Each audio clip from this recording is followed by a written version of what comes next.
This story is brought to your ears by all our fantastic supporters on Patreon.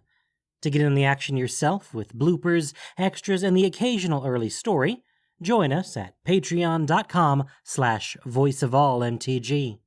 We'd like to thank our newest patrons, Vanta Korn, PumaDog95, and Guy Repair for already donating. For more stories or just a chat, visit voiceofallmtg.com. And now, Voice of All presents The 100 Steps, a story of Dragon's Maze by Adam Lee. They were trapped. Jack knew the key was critical, but he didn't realize to what lengths the Dimir would go to get it back. Now, he and his sister Vinni crouched within the walls of the small apartment. They both knew help was not coming. Not this far into the 9th District. They were on their own. He could see the motes of dust as they floated through the tiny shaft of sunlight that pierced the dark crawl space. Alongside Jack was Vinni, her face a mixture of fear and hope. Out there were the mad albino and his warped henchmen, who slobbered like rabid dogs. Rakdos thrill killers. Jack was fresh out of the Azorius Academy, but his instructors hadn't prepared him for a situation like this. Jack had easily dispatched a host of Gorehouse thugs. Too easily, when he realized they were only sacrificial swine used to drain his Azorius magic. Now the albino had come to do the real job. Jack! Jack! Jack! The albino screeched as he dragged his flayer's knife along the floor, leaving a ragged trail of splintered wood. Wakey, wakey! A spike jester cackled and cartwheeled. As he ripped a hole in the wall, plaster and dust rained down and filled Jack's nose and eyes with grit. Vinni reflexively flinched and clapped her hands tight over her ears. Jack's mind raced. It was only a matter of time before the albino brought in a rage mutt to sniff them out. They had to move. Now. Beneath the din of the albino's taunts, Jack carefully slid over to Vinni and whispered in her ear. He'll bring dogs. We have to move. Vinni nodded. She loved her brother. When he returned from the academy, she thought there wasn't a nobler person on Ravnica. He was on the path to become a hieromancer, a protector of people and the law, and she wanted to follow in his footsteps. They'd be safe. Jack would get them out of this. Jack slowly drew his short sword and took his dagger, the one with the Azorius sigils etched into its blade, and pressed it into his sister's hand. Then he closed her fingers around the leather-bound handle. It felt heavy and dangerous, which made her feel a bit better. She set her jaw and nodded. Jack took a deep breath and waited by the crack in the wall, his eyes illuminated by the slim shaft of light. The spike jester was in a glee-filled rampage, dangerous but distracted, but Jack couldn't see the albino anymore, which worried him. They'd have to chance it. Jack slowly slid back the panel and whispered a spell. Crackling blue energy flared out and shackled the spike jester with glowing Azorius glyphs. The jester opened his mouth to bleat some obscenity, but Jack's boot collided with his face, making the bells on his hat jingle and his teeth rattle. The jester flew across the room and crumpled in the corner. Vinni ran for the door and paused as Jack slashed 2 other chainwalkers who had rushed into the room, left them slumped on the floor. Jack and Vinni ran down the slick, cobbled streets and turned a corner, only to face the massive silhouette of an ogre blocking their path. Jack made a sharp turn and put his shoulder into a door. The jam splintered and Jack pushed Vinni into the room. The ogre's chain whirred and caught Jack on the shoulder, sending his sword clattering down the alley. 2 more barbed chains followed that slash and entangled Jack. He struggled and fell to the stones, reaching for his sword. Out of the corner of his eye, he saw a pale fist strike out like a snake to send Vinni sprawling onto the threshold. From the shadows, Jack saw the mad albino smirk with a gleeful malice as he stepped over Vinni and nonchalantly drew his blade. Jack, Jack, Jack, you have something that my master wants. Jack sent a bolt of blue energy at the albino, but it fizzled and popped.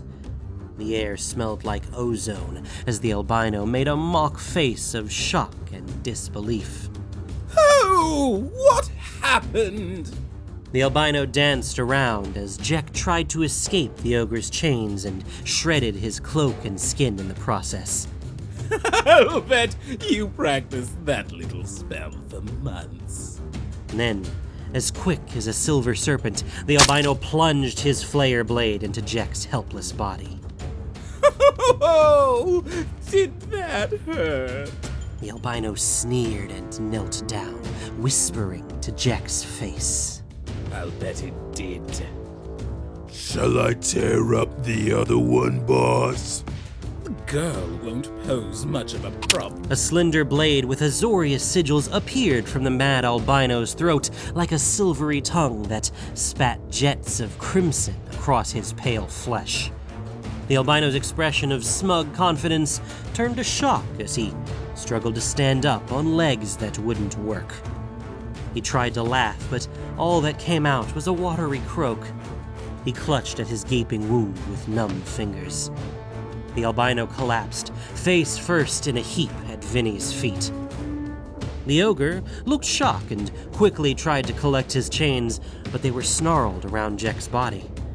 Vinni heard her brother weakly chant a spell with the last of his strength. The dagger she held burst into blue fire. Another pulsating wave struck the ogre, making his knees buckle. She lunged at the weakened ogre and peppered him with jabs from her dagger until the brute ceased to move. Vinni rushed over to Jack, kneeled beside him, and gently cradled his head in her arms. She started to say something, but Jack weakly raised his hand and then fumbled in his tunic. Vinni, take this.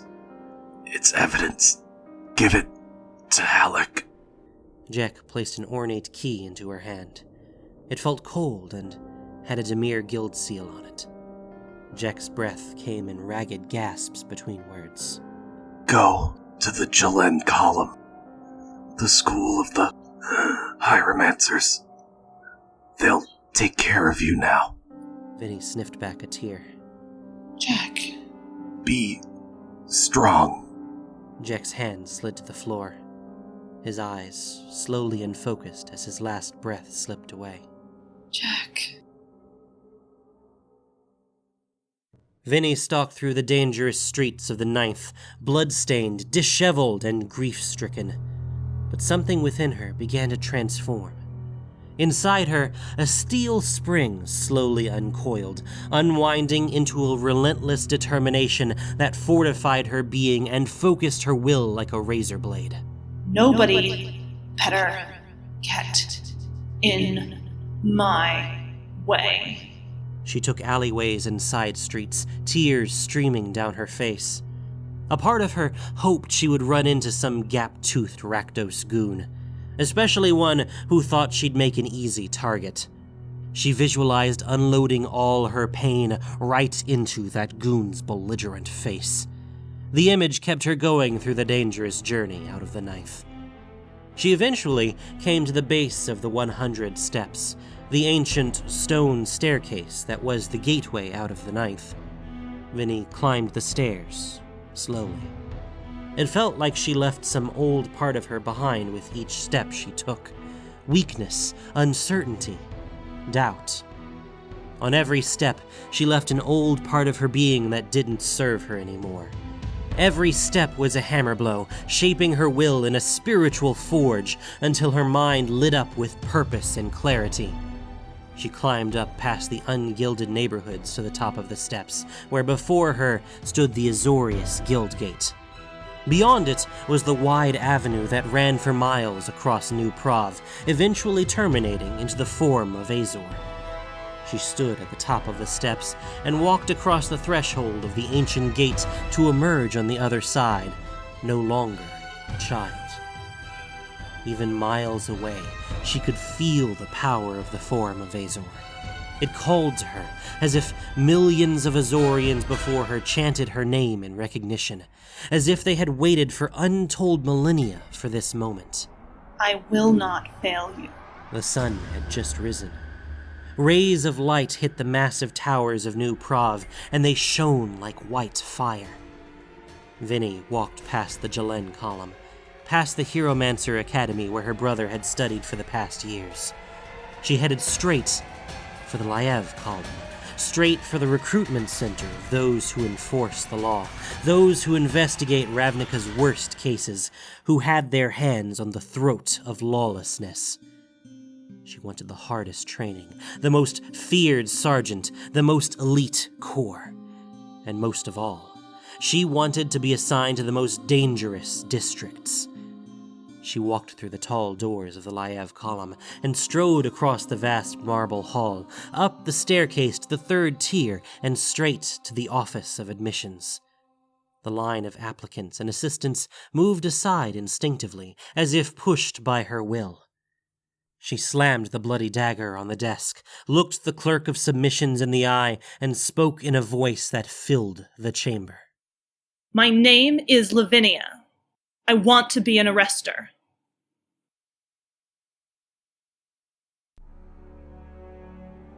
Thank you for listening to this production of Voice of All. As listener-supported entertainment, we rely on you not just for the voices of the characters, but also to keep us going and growing. If you enjoyed what you heard, please support us by rating and reviewing us on iTunes, or following us on SoundCloud, Stitcher, and Google Podcasts, or just plain sharing with your friends.